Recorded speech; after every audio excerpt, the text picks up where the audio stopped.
This is CBS 5 Eyewitness News. When the Olympic torch hit London, it was greeted with water guns and a fire extinguisher. Upon arrival in Paris today, the flame had to be put out several times before being loaded onto a bus. And now the next stop is San Francisco, where protesters have already managed a jaw-dropping display on the Golden Gate Bridge. How did they pull it off? Robert Lyles is on the Marin side of the bridge with the story behind the protest. Robert. Well, Dana, jaw-dropping is absolutely correct. Now, consider this. There are surveillance cameras covering almost every inch of the Golden Gate Bridge. Now, those cameras are in place to capture anything out of the ordinary. So how did 3 people get more than 10 stories above the deck of the bridge? Well, the answer is by being quite ordinary. It's too tall, they're too high to get them from the ground.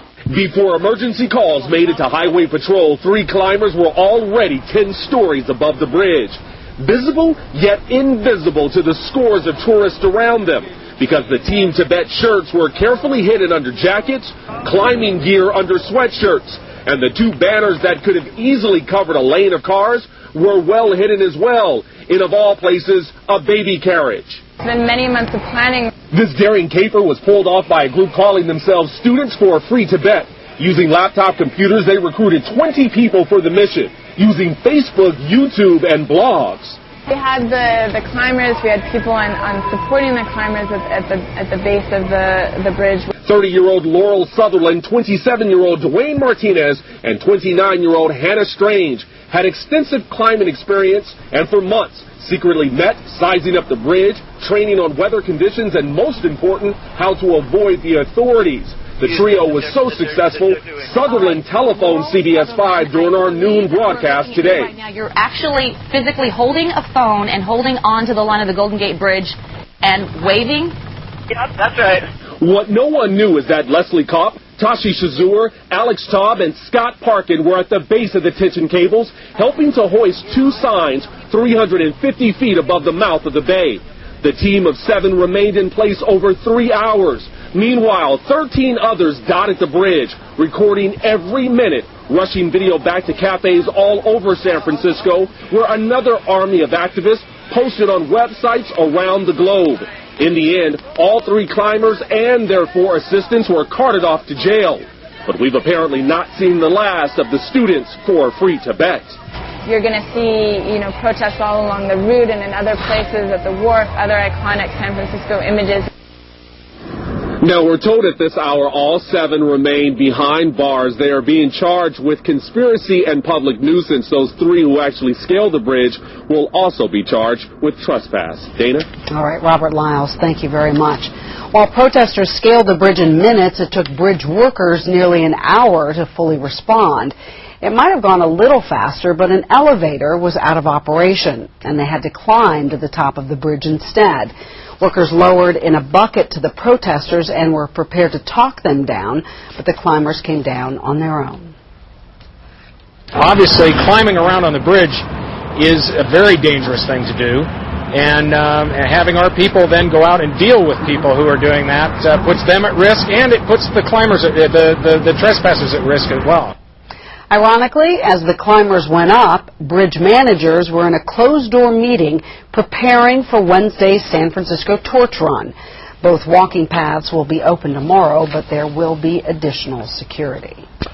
But in light of protests here and in other major cities, London and Paris, to name a couple, there's word that San Francisco is considering changing its torch relay route.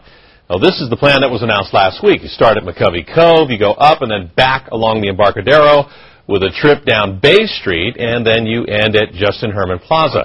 But Joe Vasquez tells us that may not be the route come Wednesday. They're going to change it, huh, Joe?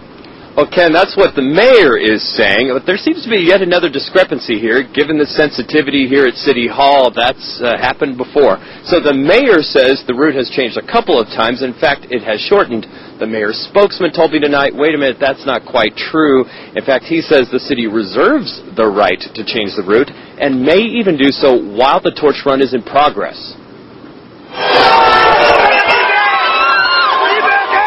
San Francisco police say they are carefully watching this video. We love Richmond! From Paris, where pro-Tibetan demonstrators caused the cancellation of the last leg of the relay, to London, where protesters grabbed the torch and also tried to extinguish it. Our security plan is constantly changing as the events have unfolded over the weekend. We're making new changes. We want justice, you and know! One of those changes, Mayor Gavin Newsom told KCBS Radio, is the route of the torch relay. That has already changed twice since we announced it a week ago. It's been shortened. We'll continue to look at the route in the next few days. Late this afternoon, the mayor met behind closed doors with a delegation of Chinese officials, including China's ambassador to the United States. No comment, but a spokesman for the mayor says they discussed security measures to try and limit the chaos that was seen in London and Paris. Incredibly, he says they did not discuss today's protest on the Golden Gate Bridge. As for Wednesday's relay, San Francisco police says they are asking everyone to stay on the sidewalks while the torchbearers run in the street. They say officers will surround the runners, but there's no telling if they'll go as far as they did in Paris, with one platoon of jogging officers surrounded by more cops on rollerblades. At least one city leader is hoping aloud events in this city will not get out of hand. The situations in Paris and London and San Francisco are really very different. First of all, the route here is a much wider boulevard, much easier to contain. And I think, frankly, people in San Francisco, California, and Northern California are a little bit mellower than the folks in Paris and London. But how mellow will the protesters be? The U.S. Olympic Committee is hoping they will be mellow. And in fact, they put out this release tonight. Peter Ubroth says he hopes the city and its leaders will stand tall and win their own Olympic medal by showing its character, hospitality, and commitment to peace and tolerance. And I should mention, Ken, that among all the changes they've been talking about here at City Hall, they did consider just calling off the torch run completely, but they say they never seriously considered it. It will go on, and there will be thousands of protesters here. It'll be an interesting day, to say the least. Joe Vasquez, thank you for that. By the way, those who will carry the torch have a lot to think about tonight, as you can imagine. Anna Duckworth is along the route in San Francisco, where a high school senior will be one of those to carry the torch. Anna? Hello, Ken. And I spoke with the torchbearer liaison out of the mayor's office earlier. He said that some of the torchbearers have been calling today expressing concern, and I'm wondering if there's anything they should do in anticipation of the San Francisco protest. And like you said, one of the protesters today told us how she's been preparing. It's just so honored to be selected. Jasmine Nachigal is one of the 80 people set to carry the Olympic torch Wednesday in San Francisco. She won the honor through an essay contest, and the Stanford-bound high school senior is closely watching the protest meeting the torch around the globe. Are you worried for your physical safety after seeing what's happened? I am pretty worried. I was really disappointed to see that in France they weren't able to finish the torch relay at the very end. Nachigal is concerned San Francisco's relay will be cut short as well, or worse. I do a lot of thinking about what I'm going to do in case somebody does happen to be very angry. I'm a little bit afraid, but I'm going to have to translate this fear into courage. If a protester breaches security here, as in London, Nachigal says she'll try to rationalize with them. I hope they can understand that I'm not doing anything to hurt them, and I hope they can respect my rights to run. But she has another plan. Actually, ideally, I would be able to sing a song to them. Stop! In the name of love. It's a song and dance by the Supremes that Nachigal learned working in conflict resolution last year with 4th and 5th graders. Nachigal knows it may not be realistic if the relay gets violent, and while she understands the protesters' message, she says she's disheartened by what's happening. I'm definitely a champion human rights, but I think the Olympics is a time for people really to celebrate one thing that really brings us together, and that's sports.